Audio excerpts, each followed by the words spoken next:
Leonardo da Vinci began his early engineering perspective at the age of 14. As an apprentice with the artist Andrea del Verrocchio in Florence, he learned various disciplines, mechanical arts, including painting and sculpture.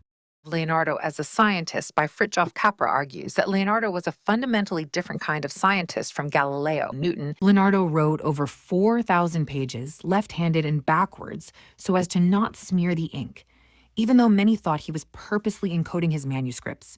He was an avid reader, bought or borrowed books. Particularly when the Gutenberg press was invented, he began producing manuscripts. Military war machines were always in demand in the times of dueling armies of Europe.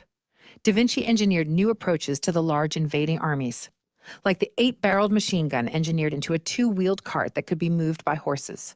Leonardo was also designing flying machines, bird wings that had natural vertical moments around a winged structure that could glide. His flying machines were fashioned after birds, which he felt had the greatest form of freedom. When he went to a market, he would often purchase all the birds he encountered and then release them all. Leonardo also invented the robot soldier, fully armored, capable of protected movement. He used the principles of motion and the mechanics of machines of human anatomy to facilitate movement. He translated human movement into the laws of anatomical physics through the use of gears, levers, and pulleys. Engineering designs was where Leonardo conceptualized and improved numerous inventions such as the great continuous organ. Although the pipe organ has been around as early as the 13th century, Leonardo found it challenging for the musician and took an interest in improving the musical experience. Leonardo felt improving the constant airflow design would provide a more uninterrupted musical tone. His contribution was to invent a series of bellows that the musician could operate with foot pedals to keep a constant flow of air.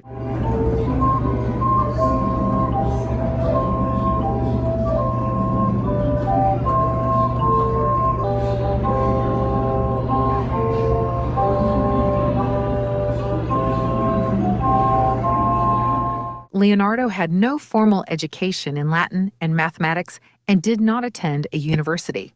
Because of these factors, his scientific studies were largely ignored by other scholars. Leonardo's approach to science was one of intense observation and detailed recording, his tools of investigation being almost exclusively his eyes. He was a visual learner, always asking questions about nature, light, physics, mechanics of moving objects, and how the animal kingdom was able to accomplish flight.